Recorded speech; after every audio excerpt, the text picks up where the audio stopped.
जय हिंद दोस्तों, स्वागत है आप सभी का आपका YouTube परिवार ऑल एग्जाम क्लियर सेक्शन में।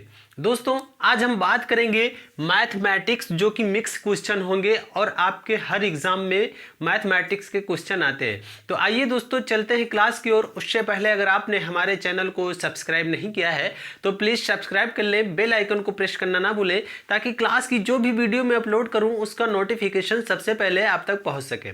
तो देखिए दोस्तों, ये जो मैथमेटिक्स के क्वेश्चन है ये मिक्स क्वेश्चन होंगे और आपके एग्जाम आने वाले हैं 19 और 20 दिसंबर को, जो कि जेल वार्डर और फायरमैन की भर्ती के हैं। ठीक है, तो ये सारे क्वेश्चन जो होंगे वो जेल वार्डर और फायरमैन के ही क्वेश्चन होंगे जो कि बहुत ही ज़्यादा इंपॉर्टेंट होंगे।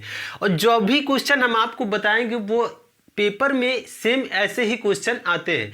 तो आइए दोस्तों चलते हैं क्लास की ओर। देखिए आपका पहला क्वेश्चन है कि अनिल और सुनील की आयु का अनुपात 2:3 है। देखिए सबसे पहले आपको एग्जाम हॉल में उसके क्वेश्चन पढ़ने हैं और सही ढंग से पढ़ना है। ठीक है, देखिए लिखा हुआ है कि अनिल और सुनील की आयु का अनुपात कितना दिए हुए हैं, 2:3 दिया है। कितना, 2:3 है। 5 साल बाद मतलब कि 5 ईयर बाद उनकी आयु का अनुपात 3:4 हो जाएगा। कितना हो जाएगा, 3:4 होगा। उनकी वर्तमान आयु क्या है, किसकी, सुनील और अनिल की। क्लियर है।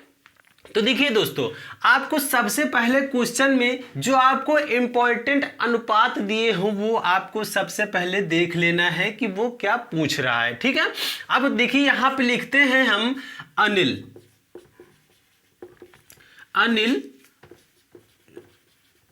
सुनील। ठीक है, अब अनिल का अनुपात कितना दिया है, 2:3। कितना दिए हैं, 2:3। अब बोल रहा है कि 5 ईयर बाद उनकी आयु का अनुपात कितना हो जाएगा, 3:4 हो जाएगा। कितना, 3:4 हो जाएगा। ठीक है, अब उनकी वर्तमान आयु क्या है। देखिए अब यहां से हम 2:3 का देख रहे हैं तो यहां पर कितना ज्यादा हो रहा है, यहां पर कितने का अंतर आ रहा है, 1 का आ रहा है। कितने का आ रहा है, 1 का आ रहा है। और 3 से 4 का देख रहे हैं तो यहाँ पे कितने का अंतर आ रहा है, 1 का अंतर आ रहा है। ठीक है, दोनों में से 1 का अंतर आ रहा है। ठीक है, तो यहाँ पर हमारा हो जाएगा प्लस में 1। कितना आ जाएगा, प्लस में 1। अब ये पूछ रहा है कि 5 ईयर बाद, 5 ईयर बाद मतलब कि माइनस में 5। अब देखिए इसमें पूछ रहा है कि उनकी वर्तमान आयु क्या होगी। क्या पूछ रहा है, उनकी वर्तमान में आयु क्या होगी। तो देखिए दोस्तों यहाँ पे लिखा हुआ है कि 5 3 15, तो यहां से यहां पे इसको गुणा कर देंगे। कितना, 5 से 3 को, तो 5 × 3 मतलब कि हो जाएगा यहाँ पे 15। कितना, 5 × 3 मतलब यहाँ पर हो जाएगा 15। अब देखिए कि 3 को 5 × 2 करना है। कितना करना है, 5 × 2 मतलब कि 10। कितना हो जाएगा, मतलब कि 10 हो जाएगा। तो यहां पर हमारा आंसर निकल रहा है 10:15। कितना आ रहा है, 10:15। तो देखिए दोस्तों यहां पर आपको दिए हुए, यहां पे आपका ऑप्शन दिया हुआ है। अब आपको देखना है कि ऑप्शन में क्या हमारा 10:15 आ रहा है या नहीं। देखिए दोस्तों 10:15 आपका बी नंबर करेक्ट आ रहा है। कितना, बी नंबर 10:15 आ रहा है। क्लियर है, यहां तक समझ में आ गया सभी को, नहीं समझ में आया, ठीक है, दोबारा रिपीट में करता हूं।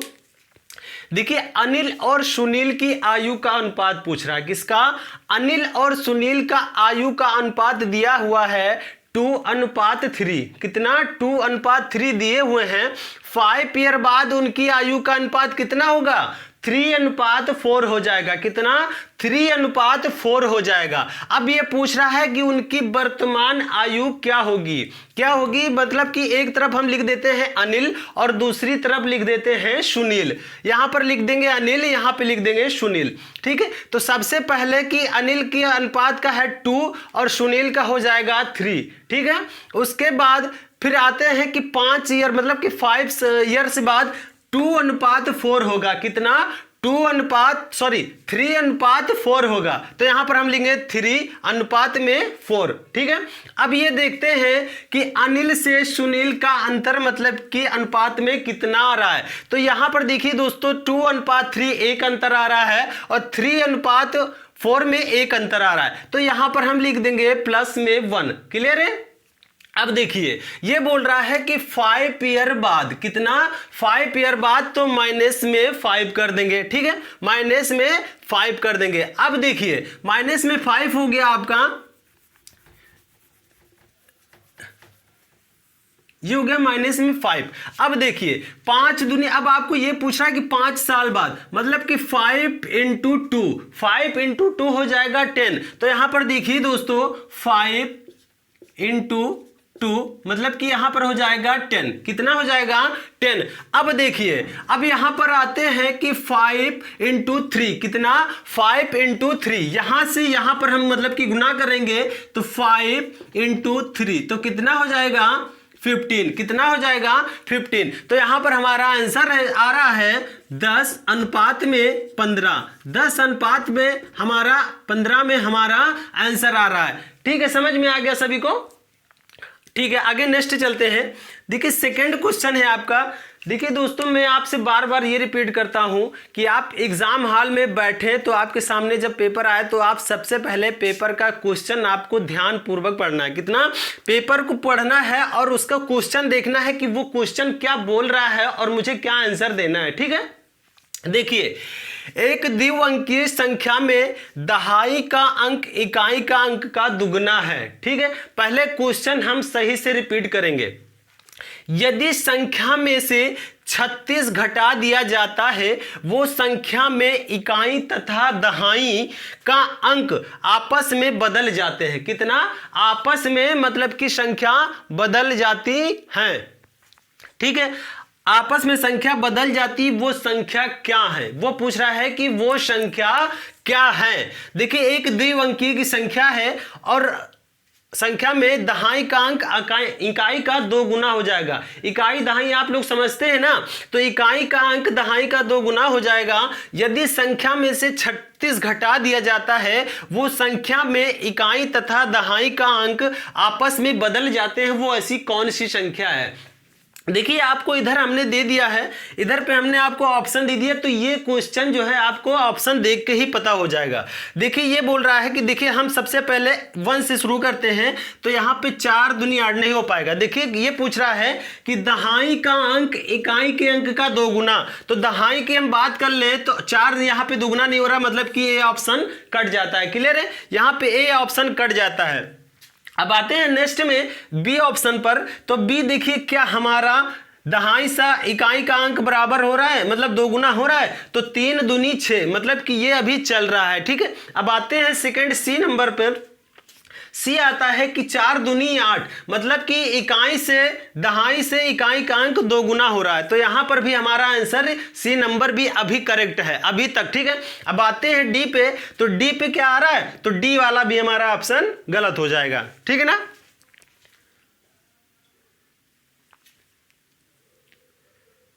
अब देखिए दोस्तों, अब आते हैं बी नंबर पे। जो हमारा ऑप्शन कट गया है, जो हमारा ऑप्शन कट गया है उसको हम इग्नोर करते हैं। कितना हम इसको इग्नोर करते हैं। अब देखिए हम आते हैं बी ऑप्शन पर। तो बी ऑप्शन ये पूछा है कि दहाई का अंक इकाई के अंक का 2 गुना। देखिए अगर यहां पर हम बात कर लें, उसके बाद ये बोल रहा है कि 36 घटा दिया जाता है। क्या बोल रहा है कि 36 घटा दिया जाता है, तो माइनस में हम लिखते हैं 36, माइनस में लिखते हैं कि 36 घटा दिया जाता है। तो यहां पर हमारा कितना आंसर बचेगा, तो 63 में से हम 36 घटाते हैं। तो देखिए दोस्तों 63 में से हम 36 घटा देंगे तो 13 में से 6 गया, तो यहां पर हमारा हो जाएगा 7 और यहां पे हो जाएगा 5 में से 3 2, मतलब कि 27। कितना हो जाएगा 27। तो यहां पर हम लिख देंगे 27। अब आते हैं सी ऑप्शन पर। तो 84 को हम माइनस में 36 करते हैं, 84 को माइनस में हम 36 करते हैं, तो यहां पर हमारा आंसर आ जाएगा 48। कितना हो जाएगा 48। देखिए अब कह रहा है कि इकाई तथा दहाई का अंक आपस में बदल जाते हैं तो वो संख्या कितनी दुगनी हो जाती है। देखिए अगर हम आपस में इस संख्या को बदल देते हैं तो 36 का मतलब कि 27 को 36 अगर हम आपस में बदल देते हैं तो क्या हमारा यहाँ पे 63 आ रहा है? नहीं आ रहा, मतलब कि बी ऑप्शन भी हमारा गलत हो जाएगा। ठीक है, अब आते हैं सी ऑप्शन पर। तो सी को देखिए हमारा आंसर यहाँ पे 48 आया है। कितना आया है? 48 आया है। अब देखिए यहाँ पर हम कर देते हैं कि अगर आपस में हम बदल देते हैं, मतलब कि ये 8 को हम इस तरफ कर देंगे, 4 को इस तरफ कर देंगे, 8 को हम इकाई बना देंगे और 4 को हम दहाई बना देंगे, तो क्या हमारा आंसर 84 आ सकता है? तो जी दोस्तों यहाँ पर आपका आंसर 84 आ जाएगा, मतलब कि आपका सी ऑप्शन करेक्ट है। ठीक है, यहां तक समझ में आ गया सभी को? अब आगे नेक्स्ट चलें। आ गए हैं थर्ड क्वेश्चन पर। तो देखिए थर्ड क्वेश्चन है कि यदि 3p बराबर 5q 15r है तो 5qr क्या होगा? देखिए दोस्तों क्वेश्चन आप सही से पढ़िए। यदि 3p बराबर में 5q बराबर में 15r है तो PQR क्या होगा? इधर आपके 4 ऑप्शन दिए हुए हैं और ऑप्शन देख के आपको ये क्वेश्चन करना है। ठीक है, देखिए दोस्तों यहां पर हम लिखते हैं 3 में P, 5 में Q और 15 में R। कितना? 15 में R है तो 5QR क्या होगा? 5QR क्या होगा? ठीक है, देखिए अब यहां पर आते हैं PQR। PQR क्या होगा? देखिए दोस्तों PQR थोड़ा सा हम दूर लिख देते हैं।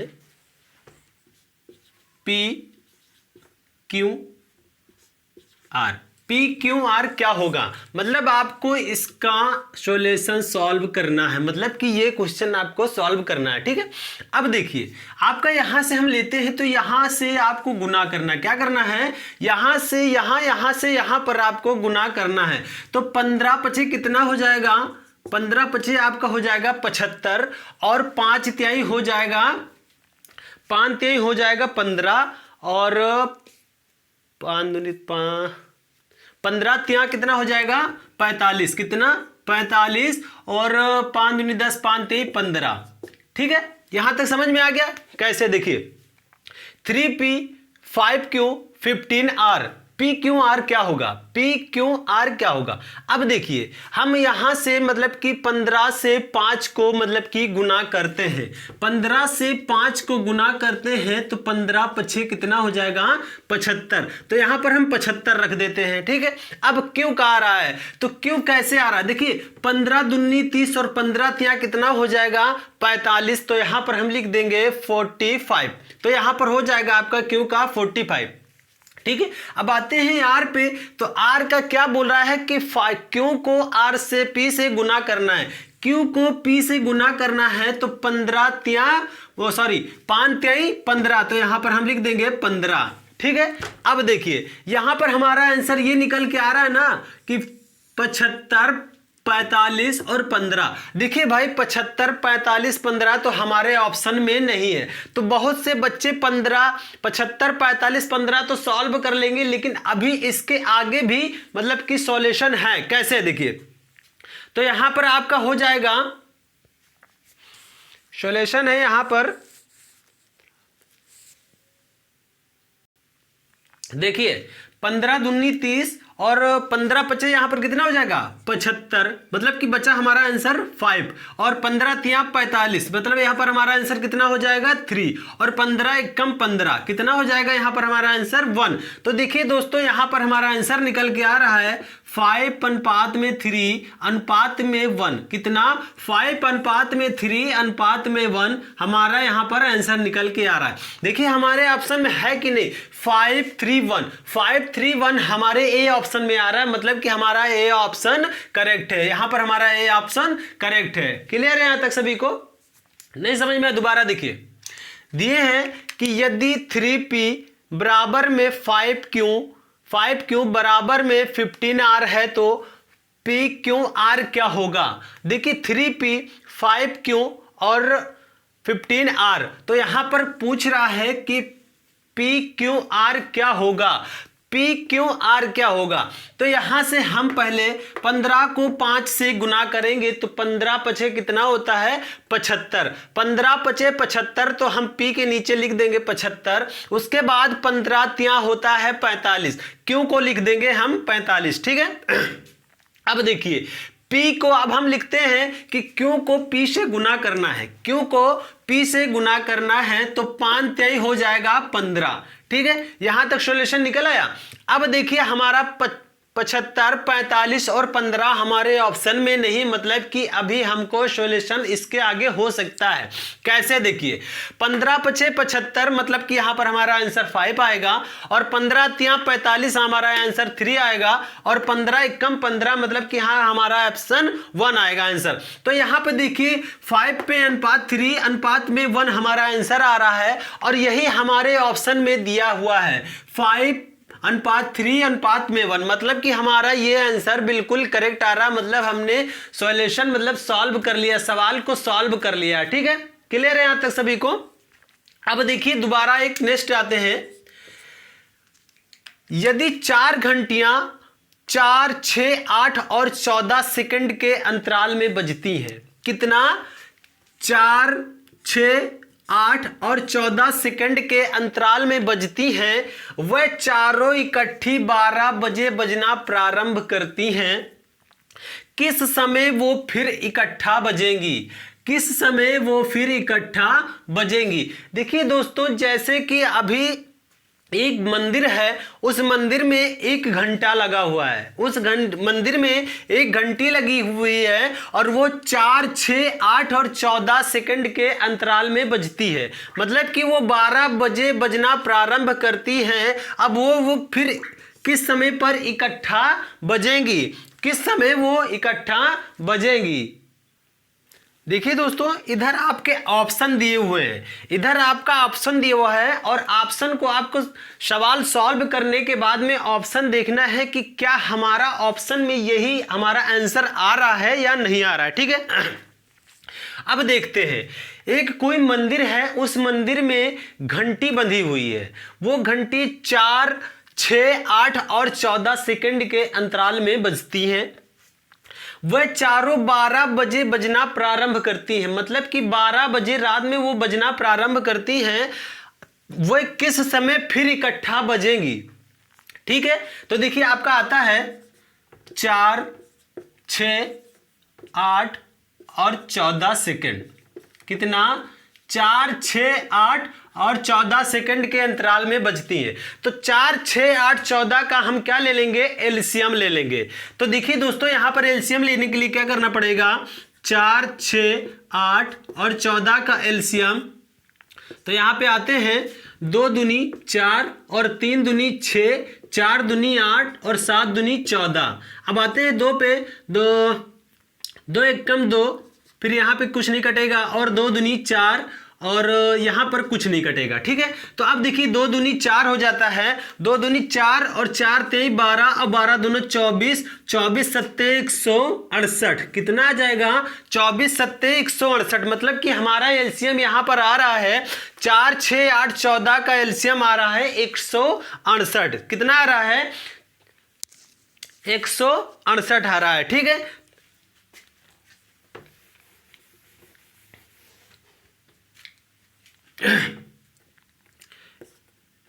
एलसीएम बराबर 168, एलसीएम बराबर 168 आ रहा है, कितना आ रहा है 4, 6, 8, 14 सेकंड का हम अगर एलसीएम ले रहे हैं तो यहां पर एलसीएम कितना आ रहा है 100।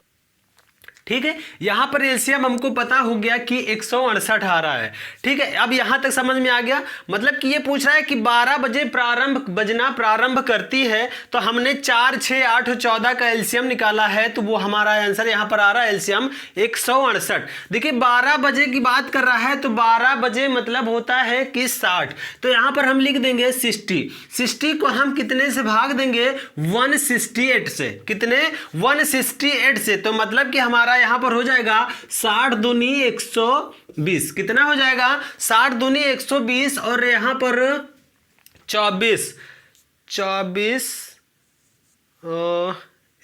48, कितना आ रहा है 48, कितना आ रहा है 48। देखिए दोस्तों यहाँ तक मतलब कि 12 बजे होता है कि 60 होता है, तो हमारा एलसीएम कितना निकल रहा था 168, हमारा एलसीएम निकल रहा था 168, तो हम 60 को 168 से भाग देंगे, मतलब 168 को 60 से भाग दे देंगे तो 60 दूनी 120 और घटा के यहाँ पर हमारा कितना आ रहा है 148, माइनस करके कितना आ रहा है सिर्फ में 48 आ रहा है। ठीक है, अब देखिए यहां पर पहले से मतलब कि 12 बजे बजना प्रारंभ करती है, एक बार ये 12 बजे बज चुकी है, कितना एक बार ये 12 बजे बज चुकी है। अब यहां पर कितना आ रहा है 2 मिनट, कितना आ रहा है यहां पे आ रहा बजे, और यहां पर जो ये आंसर आ रहा 2 बार, तो यहां पर क्या हो जाएगा 2 मिनट और यहां पर जो लास्ट में आ रहा है आंसर 48, तो यहां पर हो जाएगा सेकंड, तो मतलब यहां पर लिख देंगे हम सेकंड, यहां पर लिख देंगे हम सेकंड, मतलब कि हमारा आंसर आ रहा है 12 बजकर 2 मिनट 48 सेकंड। तो देखिए यहां पर हमारा आंसर क्या, हमारा आंसर हमारे ऑप्शन से हिसाब से सही आ रहा है। देखिए ए नंबर है कि 12 बजकर 2 मिनट 48 सेकंड। जी हाँ दोस्तों, 12 बजकर 2 मिनट 48 सेकंड हमारे ऑप्शन में ए नंबर हमारा आंसर सही है, तो यहां पर हमारा आंसर हो जाएगा 12 बजकर 2 मिनट 48 सेकंड। ठीक है, देखिए दोस्तों दोबारा रिपीट करते हैं, 4 घंटियां हैं जो कि 4, 6, 8 और 14 सेकंड के अंतराल में बजती हैं। 4 घंटियां हैं 4, 6, 8 और 14 सेकंड के अंतराल में बजती हैं, वह चारों इकट्ठी 12 बजे बजना प्रारंभ करती हैं। किस समय वह फिर इकट्ठा बजेंगी? कोई एक मंदिर है, उस मंदिर में घंटी लगी हुई है, ठीक है, उस घंटी में 4, 6, 8 और 14 सेकंड के अंतराल में वो घंटियां बजती हैं। ठीक, 12 बजे वो सारी घंटियां बजना प्रारंभ करती हैं, 12 बजे वो सारी घंटियां बजना प्रारंभ करती हैं। अब वह किस समय फिर से इकट्ठा बजेंगी? वो किस समय फिर से इकट्ठा बजेंगी? तो देखिए 4, 6, 8 और 14 का एलसीएम हमको लेना है, तो यहां पर 4, 6, 8 और 14 का एलसीएम हमारा हो जाएगा 168। कितना हो जाएगा एलसीएम? 168। 12 बजे मतलब होता है कि 60, मतलब कि 1 घंटे में 60 मिनट होते हैं। कितने? 1 घंटे में 60 मिनट होते हैं, और ये बात कर रहा है सिर्फ 12 बजे की। कितने? 12 बजे बजना प्रारंभ करती हैं, तो हम 168 का भाग 60 से दे देंगे, 60 का भाग 168 से दे देंगे, तो 60 दूनी हो जाएगा 120। कितना? 60 दूनी 120। यहां पर हमारा आंसर आता है सिर्फ लास्ट में 2 आता है और नीचे आपके हमारा आता है 48, मतलब कि 48। तो एक बार ये 12 बजे बज चुकी है, एक बार 12 बजे बज चुकी है, तो यहां पर सिर्फ हम लिख देंगे 12 बजे। ठीक है, अब हम मिनट की बात कर रहा है, तो मिनट में हमारा 2 आया था, आंसर 2 आया था, तो 2 मिनट हो जाएंगे और लास्ट में हो जाएगा 48 सेकंड। तो यहां पर तो 12 बजकर 2 मिनट 48 सेकंड में ये घंटियां दोबारा से इकट्ठा बजेंगी। ठीक है दोस्तों, यहां तक थे आज के हमारे मैथमेटिक्स के सवाल। और दोस्तों ज्यादा से ज्यादा लाइक करें, शेयर करें, कमेंट्स करें और अपने दोस्तों को जल्दी से जल्दी शेयर करें और हमारे क्लास से ही जुड़ जाएं। तो मिलते हैं अगले नेक्स्ट वीडियो में, तब तक के लिए सभी को मेरा जय हिंद, जय भारत।